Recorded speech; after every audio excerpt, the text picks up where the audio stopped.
Welcome students, this is आरती सिंह और आज हम लोग बहुत ही अच्छा पोएम पढ़ने जा रहे हैं, Macavity the Mystery cat.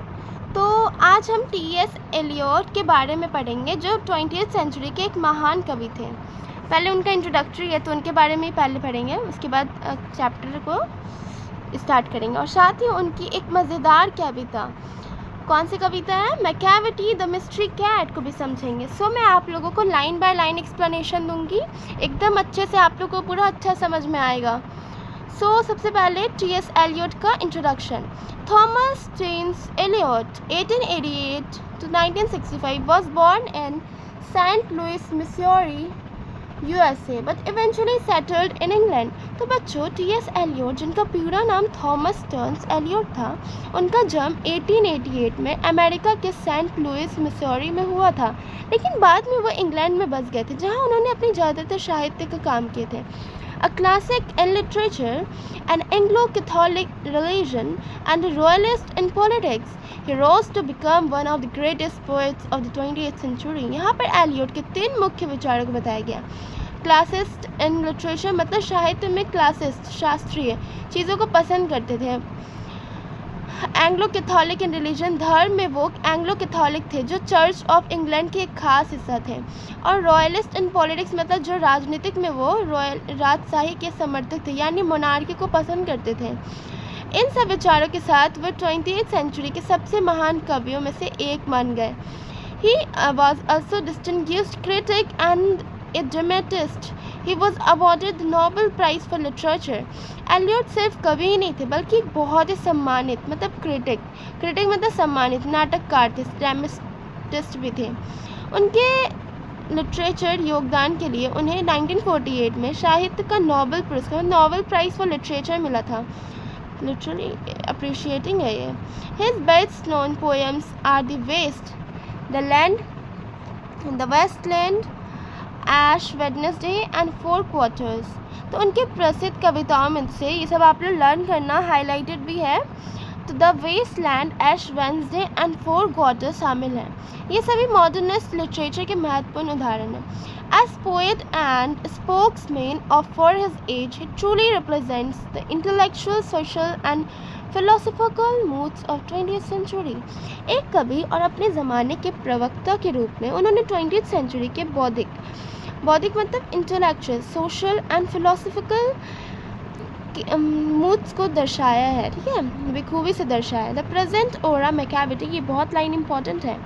The present aura Macavity the Mystery cat is from his collection called a पोजम्स book of practical cats. तो कहाँ का कलेक्शन है ये, जो एक कविता हम पढ़ने वाले हैं, मैकेविटी द मिस्ट्री कैट, उनकी एक बड़ी मज़ेदार कविताओं के कलेक्शन में से है। Old पोजम book of practical cat से ली गई है। ओके, सो लर्न करना, किससे लेके गई है, old पोजम्स book of practical cats, which was made into a very successful music on stage by great composer Sir Andrew Lloyd Webber।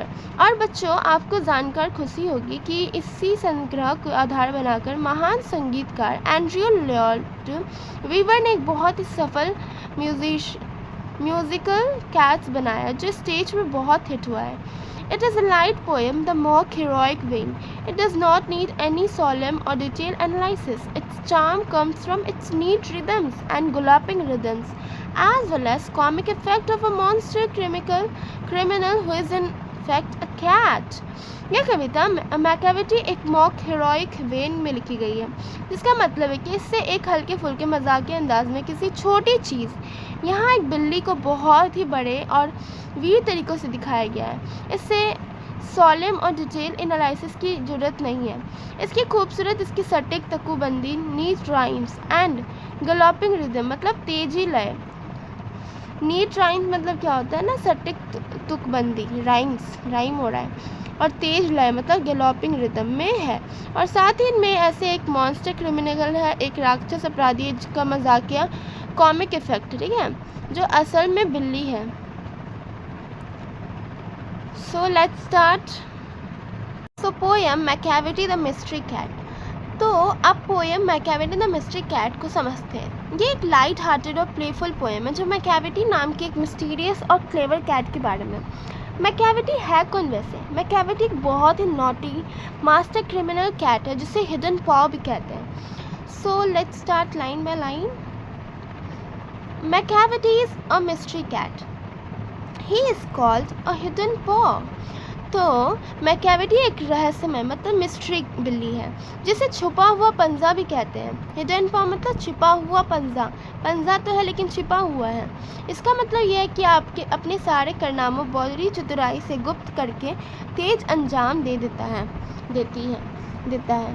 For he is the master criminal who can defy the law. He is मतलब लड़का बिल्ली है वह एक ऐसा master अपराधी है जो किसी भी कानून को नहीं मानता है, चाहे वो इंसानों द्वारा बनाया गया कानून हो या प्रकृति का नियम जैसे बहुत से नियम होते हैं। ही is the बेफुलमेंट of Scotland yard, the flying squads despair. तो स्कॉटलैंड यार्ड मतलब इंग्लैंड की पुलिस। स्कॉटलैंड यार्ड मतलब क्या होता है? इंग्लैंड की पुलिस। और फ्लाइंग स्क्वाड मतलब एक विशेष पुलिस जल्द होता है, उसके कारनामों से हैरान है और बहुत हताश है क्योंकि वो उसे कभी पकड़ नहीं पाते हैं। For when they reach the scene of crime मैकैविटी is not there. क्योंकि जब भी पुलिस अपराध स्थल पे पहुंचते हैं जहाँ पे सीन ऑफ क्राइम हुआ है तो वहाँ तब तक में मैकैविटी वहाँ से गायब हो चुकी होता है। मैकैविटी there is no one like मैकैविटी। मैकैविटी जैसा कोई नहीं है, वो सचमुच अनोखा है। कवि इस पंक्ति को दोहराकर उसकी असाधारणता पर जोर दे रहे हैं कि मैकैविटी there is no one like मैकैविटी। He is broken every human law. He breaks the law of gravity, his powers of levitation. So क्या है? For he is broken every human law. He broke the law of gravity. तो मैकैविटी ने हर इंसान कानून मतलब humans law को तोड़ा है और वो ग्रेविटी के कानून मतलब लॉ ऑफ ग्रेविटी को भी तोड़ देती है। यानी वो इतनी चालाक है, इतनी मिस्टीरियस है कि वो अपनी फिजिकली भी इम्पॉसिबल चीज़ें कर सकती है। His power of levitation would make a fakir stare. मतलब हवा में उड़ना। पावर ऑफ लेविटेशन मतलब हवा में उड़ने की शक्ति जो होती है बिना किसी सपोर्ट के, जैसे योगी या साधु लोग करते हैं, कभी कभी उड़ जाते हैं आसमान में। फ़कीर मतलब क्या होता है? एक होली मैन या मिस्टिक जो इंडिया में होते हैं, होली मैन से नहीं होते हैं। मैकैविटी के पास हवा में उड़ने की ऐसी शक्ति है कि एक फ़कीर भी उसे देखकर हैरान रह जाएगा। वुड मेक अ फ़कीर स्टेयर। सोचो कितना एक्स्ट्रा ऑर्डिनरी है वो कि वुड मेक अ फ़कीर स्टेयर मतलब फ़कीर को वो बना देती है स्टेयर करने के लिए, घूरने के लिए, कि ऐसा कारनामा ही करता है मैकैविटी। And when you reach the scene of crime मैकैविटी is not there. ये उसकी सबसे बड़ी ट्रिक है। जब भी वो कोई क्राइम करता था और जब क्राइम में सीन अपराध स्थल पर क्राइम सीन जहाँ होता था पर पहुँचते हो तो मैकैविटी वहाँ होता ही नहीं था, वो गायब हो जाता है। You may seek him in the basement, you may look up in the air. Basement मतलब घर का निचला हिस्सा या तहखाना जो होता है ना उसी को बोलते हैं बेसमेंट, घर का जो निचला हिस्सा होता है साइड में। तो सीक मतलब ढूंढना, आप उसे बेसमेंट में ढूंढो या ऊपर हवा में देखो। But I tell you once and once again मैकैविटी is not there.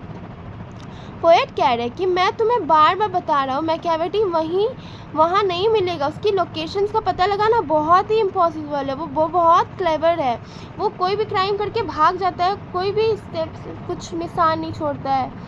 मैकैविटीज़ ginger cat, he is very tall and thin. तो क्या बोलते हैं पोएट? अब यहाँ मैकैविटी का फिजिकल डिस्क्रिप्शन दिया जा रहा है। वो एक जिंजर कैट है यानी ब्राउन ऑरेंज कलर का। वो बहुत लंबा, टॉल और पतला, थिन है। You would know him if you saw him for his eyes are सनकन इन। उसकी पहचान करना आसान है। अगर आप उसे देखो तो पहचान लोगे क्योंकि उसकी आंखें अंदर धसी हुई है। संकन इन है मतलब अंदर धसी हुई है। His bro is deeply lined with thoughts, his head is highly doomed. तो ब्रो मतलब क्या होता है? माथा को ब्रो बोल रहे हैं आप। तो हाईली डोम जो गोल और ऊंचा होता है, डोम जैसे मंदिर का डोम होता है वैसे गोल और ऊंचा। इसका मतलब उसका माथा गहरी सोच में डूबा हुआ लगता है। उसमें बहुत सारी लाइन्स है जैसे वो हमेशा कुछ प्लान कर रही हो, और उसी का सिर भी गोल और ऊंचा है। His coat is dusky from neglect. His whiskers are uncombed. तो निगलेक्ट मतलब लापरवाही, और कोट यहाँ बिल्ली का फर को यहाँ पे क्या बोल रहे हैं, कोट बोल रहे हैं। अनकॉम मतलब अनकॉम्ब नहीं किया हुआ, बाल उलझे हुए हैं। तो उसकी चमड़ी मतलब उसकी जो फर है धूल से भरी हुई है, क्योंकि वो उसकी देखभाल नहीं करता, कोई उसकी देखभाल नहीं करता। और उसकी जो मूंछें हैं, विस्कर्स मतलब क्या है, मूंछें। मीनिंग्स आप लोग लिखोगे, अगर मीनिंग्स नहीं लिखोगी तो चैप्टर को पढ़ना आई डोंट थिंक सो कि अगर आप खुद से अगर चैप्टर पढ़ना चाह रहे हो तो एक वर्ड मीनिंग अगर लिखोगे तो आप लोग को बहुत समझ में ज़्यादा आएगा। जैसे मैं आपको समझा रही हूँ वैसे भी समझ आ जाएगा, बस लेकिन मीनिंग आप लोग लिखना, हार्ड वर्ड्स लिखना इज़ वेरी इंपॉर्टेंट। उसकी चमड़ी तो आप लोग समझ पाओगे वर्ड मीनिंग जैसे लिखोगे। उसकी चमड़ी जो थी फर धूल से भरी हुई है, और मूछे विस्कर्स भी उलझे हुए हैं। ये सब उसकी क्रिमिनल पर्सनालिटी का हिंट देता है। जैसे चोर सब कैसा होता है, कभी बाल नहीं झाड़ता है, अजीब से दिखता है, वैसे ही he sways his head from side to side with movement like a snake, and when you think he is half asleep, तो sways मतलब क्या होता है, इधर उधर हिलाना।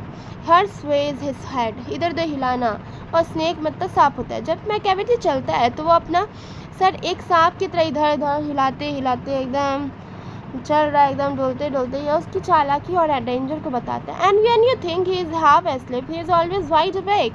जब आपको लगेगा कि वो आधा सोया हुआ है तो वो हमेशा आधा सोया, हाफ एस्लीप है मतलब तो एक्चुअली वो पूरी तरह से जागा हुआ है, वाइड अवेक होता है। वो हमेशा अलर्ट रहता है, होशियार रहता है। मैकैविटी there is no one like मैकैविटी for he. तो मैकैविटी, ये लाइन फिर से रिपीट हो रहा है उसकी यूनिकनेस को हाईलाइट करने के लिए। आप लोग देख सकते हैं कैट को, देखो फोटो में दिख रही है। तो यूनिकनेस को हाईलाइट करने के लिए फिर से पोएट बोल रहा है मैकैविटी there is no one like मैकैविटी for he is find in feline shape monster of depravity. तो फिंड मतलब क्या होता है, एक इविल स्पिरिट या डेमोन, एक इविल स्पिरिट जो होता है इसको बोलते हैं क्या, फिंड। फिलाइन शेप मतलब क्या होता है, फिलाइन शेप मतलब बिल्ली के रूप में, ठीक है। मॉन्स्टर ऑफ डिप्राविटी मतलब बहुत ज़्यादा इमोरल और करप्ट, जो करप्शन इमोरल हो, मोरल नैतिक ना हो, करप्ट हो। मैकैविटी बिल्ली के रूप में एक शैतान, एक फ्रेंड है। वो बुराई का एक राक्षस है। ए मॉन्स्टर ऑफ डिप्राविटी, उसकी हरकतें बहुत नीच और इमोरल है मतलब अनैतिक है। You may meet him in a by street, you may see him in the square, but when a crime is discovered, then McCavity is not there. आप उसे कभी गली, by street मतलब गली में या मार्केट स्क्वायर में देख सकते हो, लेकिन यानी वो नॉर्मल दिखता है, लेकिन जैसे ही कोई क्राइम पकड़ जाता है तो वो फिर से गायब हो जाता है। He is outwardly respectable. They say he cheats at cards. तो क्या बोल रहा है, आउटवर्डली रिस्पेक्टेबल मतलब क्या होता है, बाहर से रिस्पेक्टेबल दिखता है, ठीक है, बाहर से बहुत रिस्पेक्टेबल इनोसेंट दिखता है। चीट एट कार्ड्स, ताश में धोखा देता है। देखने में तो वो भले ही शरीफ लगे, रिस्पेक्टेबल, देख लो कितना क्यूट और शांत बिल्ली लग रहा है, रिस्पेक्टेबल, लेकिन असलियत में वो ताश में धोखा देता है। And his footprints are not find in any file of Scotland Yards. और पैरों के निशान, स्कॉटलैंड यार्ड मतलब लंदन के फेमस पुलिस हेडक्वार्टर्स को क्या बोलते हैं, स्कॉटलैंड यार्ड्स। लिखो मीनिंग आप लोग। फुटप्रिंट्स मतलब पैरों के निशान, स्कॉटलैंड यार्ड मतलब लंदन के फेमस पुलिस हेडक्वार्टर्स। उसके पैरों के निशान स्कॉटलैंड यार्ड की किसी भी फाइल में नहीं मिलती है, यानी वो इतना चालाक कि कोई सबूत नहीं है छोड़ता है। And when the larders looted or the jewel case is rifled, तो क्या होता है, लाडर्स लूटेड मतलब खाने की जगह से चोरी होना, ज्वेल केस इज राइफल, गहने का बॉक्स से चोरी होना, क्या ज्वेल केस राइफल, गहने के बॉक्स से चोरी होना, क्या मीनिंग बता रहे हैं, लिखना है। जब रसोई से खाना चोरी होता है, लाडर्स लूटेड, ये गहने के बॉक्स से गहने गायब हो जाते हैं। और when the milk is missing और another picky is been stifle, पिकी मतलब डॉग ब्रेड, पिकिंगीज डॉग ब्रेड जो होता है उसी को बोलते हैं पिकी, स्टिफलेट मतलब गाला घोंटकर मार देना, गला घोंटकर क्या करना, मार देना, स्टिफलेट। यहाँ दूध गायब हो गया, या किसी पिकी डॉग का गला ढूंढ दिया गया हो, गला घोट दिया गया। पिकीज बीन स्टिफल्ड मतलब क्या होता है, किसी पिकी डॉग के गला घोट दिया गया है। और the green house glass is broken, green house glass is broken and the treeless past repair. Green house मतलब पौधे उगाने के लिए कांच का घर जो होता है उसी को बोलते हैं ग्रीन हाउस। ट्रेलिस मतलब बेलों के सहारा देने के लिए जाली, बेलन को सहारा देने के लिए जाली होता है ना, उसको बोलते हैं ट्रेलिस। पास्ट रिपेयर मतलब रिपेयर को बाहर। यह ग्रीन हाउस का कांच होता है और ट्रेलिस इतना ख़राब हो गया है कि ठीक ना हो पाए। Past repair there is the wonder of the thing Macavity is not there. मतलब हाँ बिल्कुल, मतलब क्या, हाँ बिल्कुल। इन सब क्राइम्स के बाद भी जो सबसे बड़ी हैरान की बात है वो है कि माय कैविटी वहाँ होता ही नहीं है। And when the foreign office find a treaty gone ashtray, foreign office मतलब विदेश मंत्रालय, ट्रीटीज गॉन एस्ट्रे मतलब संधि मतलब ट्रीटी को संधि या समझौता गायब हो गया हो। जब विदेश मंत्रालय को पता चला कि कोई संधि मतलब ट्रीटी गायब हो गई है, गॉन एस्ट्रे मतलब गायब हो गई है, और the एडमायरल्टी lose some plans and drawings by the way. एडमायरल्टी मतलब नौसेना का मुख्यालय, नौसेना का मुख्यालय को क्या बोलते हैं, एडमायरल्टी। या नौसेना को अपने कुछ इम्पोर्टेंट प्लान्स और ड्राइंग्स ने मिले, या नौसेना को अपने कुछ इम्पोर्टेंट प्लान्स और ड्राइंग्स ने मिले। And when the foreign office find the treaty is gone ashtray, अरे यही तो कमाल की बात है, माय कैविटी वहाँ है ही नहीं। Oh this is the wonder of the thing, Macavity is simply not there. तो यहाँ पे स्पीकर जो है एक्सप्रेस कर रहे, सरप्राइज एंड हाईलाइट कर रहे माय कैविटीज़ की mysterious absence from crime scene. Crime scene से वो कैसे भाग जाती है और किसी को पता भी नहीं लगता है। And when the foreign office find the treaty is gone ashtray और the एडमायरल्टी lose some plans and drawings by the way. और जब फॉरेन ऑफिस को पता चलता है कि कोई ट्रीटी संधि मतलब ट्रीटी गायब हो चुका है, तो एडमायरल्टी से कुछ प्लान्स और ड्राइंग रास्ते में खो जाते हैं। There may be a scrap of paper in hall or the stair, but it's useless to investigate. My cavities is not there.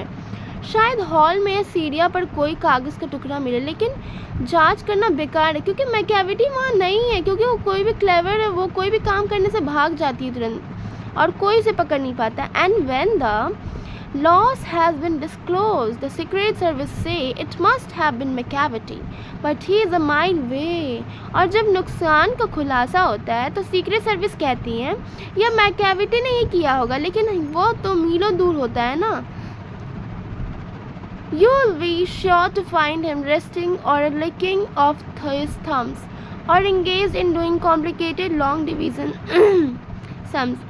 अगर आप उसे आराम करते हुए या अपने अंगूठे चाटते हुए या फिर मुश्किल लॉन्ग डिवीजन सम्स मतलब भाग के सवाल करते हुए पाओगे।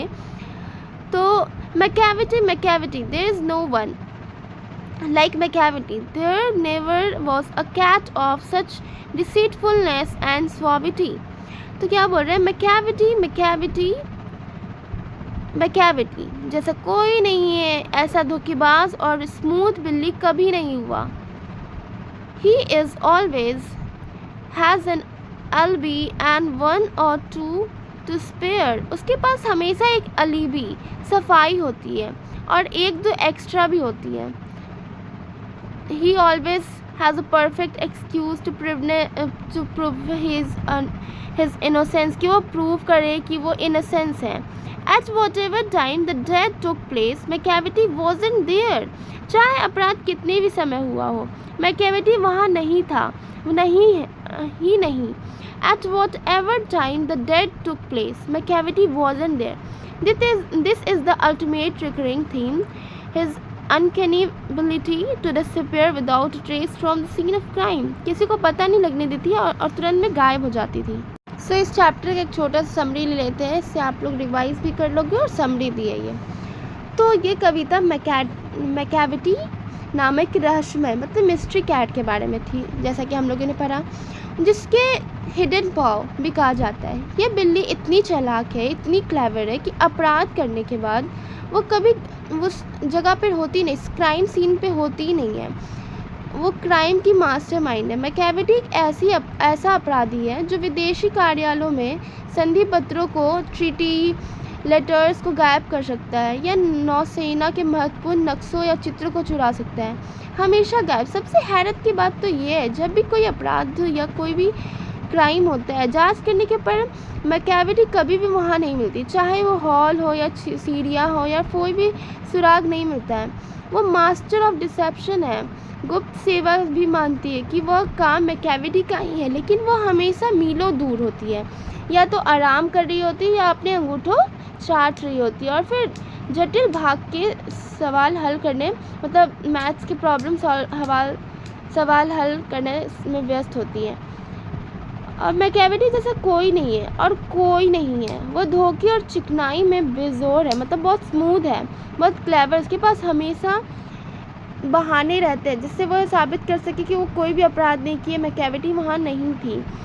तो ये कविता एक ऐसी बिल्ली के बारे में थी जो कानून के शिकंजों से हमेशा बच निकलती है और अपने हर अपराध के बाद गायब हो जाती है, जिससे वो एक बहुत ही मिस्ट्री कैट बन गई है। उसका ऐसा ही बन गया है, मिस्ट्री कैट, एकदम clever. So students, I hope you understood today's poem clearly. If you like the explanation, don't forget to like, share and subscribe. See you in next class. Bye.